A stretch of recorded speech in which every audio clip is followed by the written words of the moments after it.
Mali.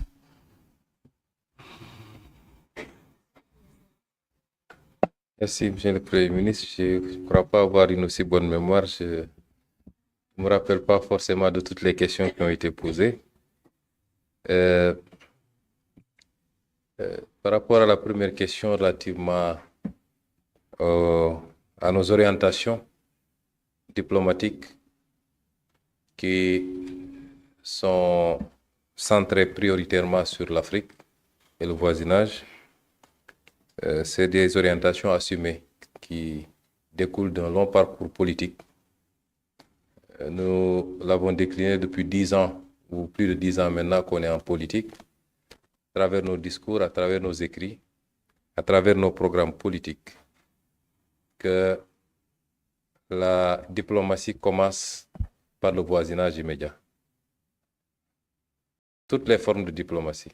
Et le Premier ministre l'a rappelé tout à l'heure, l'une des erreurs fondamentales de l'Afrique, c'est qu'on a le regard tourné. C'est peut-être une prolongation d'une forme d'aliénation issue de la colonisation qui fait que nous pensons extravertis.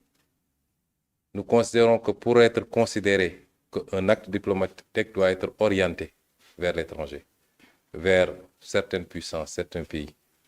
Et que rendre visite à un pays voisin, à un pays africain, n'est pas coté de la même manière que se rendre dans certaines grandes capitales occidentales, américaines ou asiatiques. Il faut qu'on sorte de ce complexe. Et c'est pourquoi nous avons considéré que le potentiel de coopération que nous avons avec les pays africains est beaucoup plus important que celui qu'on essaie d'escompter ailleurs.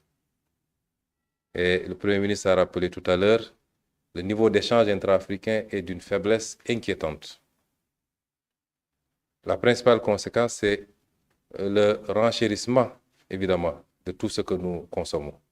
Nous exportons de très loin, nous faisons 8000 km, 10 000 km, même quelquefois plus, pour aller importer des produits finis dont l'essentiel des matières premières provient de l'Afrique, justement.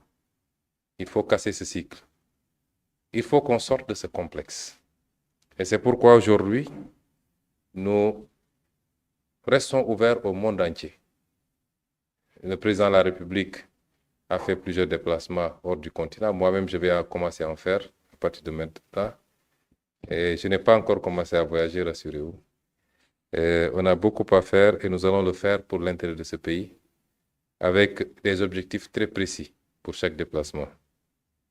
Et je voudrais dire simplement que dans le cadre de cette coopération-là, dans nos relations avec le Congo, nous avons considéré qu'il y avait mieux à faire, plus à faire.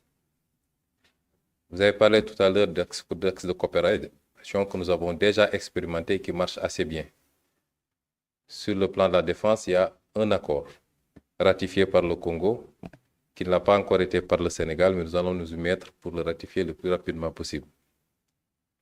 Sur le plan de l'enseignement de manière générale, je crois que là, on a pratiquement une totale satisfaction. Il y a beaucoup de jeunes Congolais qui, aujourd'hui, sont dans nos différentes universités et subissent une formation et quelquefois même choisissent de rester au Sénégal pour y travailler ou pour d'autres raisons. Sur le plan des échanges économiques, c'est beaucoup moins reluisant. Et nous avons considéré qu'on peut faire mieux. Je ne vais pas vous dire le chiffre de nos échanges, mais il est très, très faible. Et je vais vous donner un exemple très simple. Comme je l'ai dit la dernière fois en Sierra Leone sur la bauxite et sur le fer, aujourd'hui, l'Afrique de l'Ouest importe énormément de bois. Parce que l'Afrique de l'Ouest est en grande partie sahélienne du moins, en grande partie. Nous ne sommes pas des pays forestiers, la plupart d'entre nous. Si vous prenez l'exemple du Sénégal, la petite bande forestière qu'on a, c'est le sud du pays, qui aujourd'hui est extrêmement agressé. L'Afrique de l'Ouest importe pour plus de 513 millions de dollars de bois. Et je peux vous dire que l'essentiel de ce bois provient certainement du Congo et d'autres pays d'Afrique centrale pour aller être transformé à l'extérieur du continent et ça nous revient beaucoup plus cher. Le Sénégal est le deuxième importateur de bois en Afrique de l'Ouest après le Nigeria. 17% des importations de l'Afrique de l'Ouest, ça concerne le Sénégal. C'est plus de 70 milliards d'importations, en tout cas chiffrées. Voilà un axe de coopération qui peut être intéressant parce que le Congo est la deuxième réserve mondiale de bois après l'Amazonie. Les capacités sont extrêmement importantes. En travaillant avec le Congo, nous pouvons travailler à essayer de sauvegarder ce qui nous reste, le peu qui nous reste de forêt, sans pour autant entamer le potentiel du Congo. En travaillant avec le Congo, et nous saluons la nouvelle dynamique au Congo, parce que c'est ça qu'il faut faire en Afrique, que chaque pays africain s'organise pour que les matières premières issues de son sol soient transformées, en tout cas de manière primaire ou de manière définitive, soient transformées sur son sol. Le Congo a pris cette résolution d'interdire l'importation du bois brut. Et c'est une très bonne chose. Dans les axes de coopération que nous envisageons, il est possible que des Sénégalais, que le secteur privé sénégalais puisse aller investir au Congo pour traiter du bois et même aller vers la transformation la plus aboutie, notamment dans le domaine du mobilier, dans le domaine des contreplaqués et tout ce que vous voulez. Ensuite, le bois transformé, la première transformation, la transformation primaire, peut être acheminé également vers le Sénégal, qui, au-delà de notre consommation, ici, pour les besoins du marché local, notre ambition, c'est de faire du Sénégal un point d'éclosion pour pouvoir distribuer dans le reste de l'Afrique de l'Ouest. Et donc, c'est des axes de coopération comme celle-là dont nous avons beaucoup discuté et pour lesquels nous avons mis en place un comité ad hoc qui va travailler à matérialiser cela et nous espérons, dans cet esprit d'une coopération mutuellement gagnante. Nous sommes entre Africains, nous ne sommes pas dans un schéma de dire il faut que telle pompe sur telle autre. Ce n'est pas ça la logique, mais que ce soit des coopérations mutuellement gagnantes, qu'au bout de la collaboration, que le Congo sente que il a gagné beaucoup plus dans ce schéma de coopération que dans les schémas extraversés vers peut-être l'extérieur, et que le Sénégal également sente qu'il a beaucoup plus gagné quand il travaille avec le Congo que quand il exporte de très loin le bois dont il a besoin, au-delà de ses besoins qu'il ait pu servir de courroie pour acheminer du bois congolais dans le reste de l'Afrique de l'Ouest.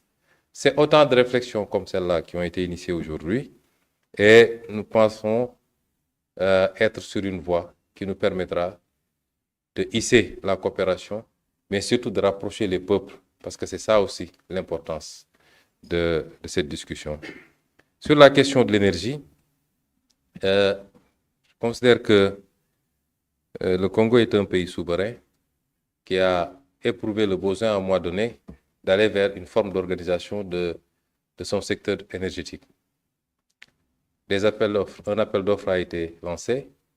La Sénélec, qui est une entreprise sénégalaise et qui est une fierté en tant qu'entreprise sénégalaise, a concouru à côté d'autres entreprises issues de pays beaucoup plus puissants que le nôtre, d'autres entreprises certainement africaines également.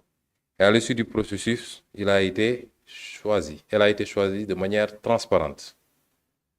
Nous nous en félicitons et en félicitons également le gouvernement congolais. Le Premier ministre rappelait tantôt que le marché est très encadré parce que ce n'est pas seulement le Congo, mais des partenaires financiers du Congo qui concourent au financement de cette activité ont eu un regard sur ce qui s'est fait. En tant que Sénégalais, nous ne pouvons que nous féliciter que la Sénélec ait pu performer à ce niveau. Le Premier ministre a rappelé un certain nombre d'occurrences qui les ont amenés à suspendre. J'insiste sur le mot suspension. Il n'a pas été question ici d'annulation du marché. Il y a des préoccupations intérieures qui ont amené le gouvernement congolais à considérer qu'il fallait suspendre le temps de procéder à un certain nombre de réglages. Je demeure convaincu que ce contrat sera parfait, que ce contrat sera validé et que ce sera un bel exemple de ce que nous pouvons faire dans cette dynamique de coopération sud-sud, de coopération entre pays africains. Parce que souvent, nous avons à rougir de faire venir des entreprises qui viennent de très très loin, ce qui n'est pas mauvais. Nous ne sommes pas hermétiques. Nous sommes très fiers quelquefois même de dire que cette entreprise est venue de tel pays européen, de tel pays américain. Il faut que cette fierté-là aussi, nous puissions l'éprouver. Le Sénégal est un pays ouvert, il y a des entreprises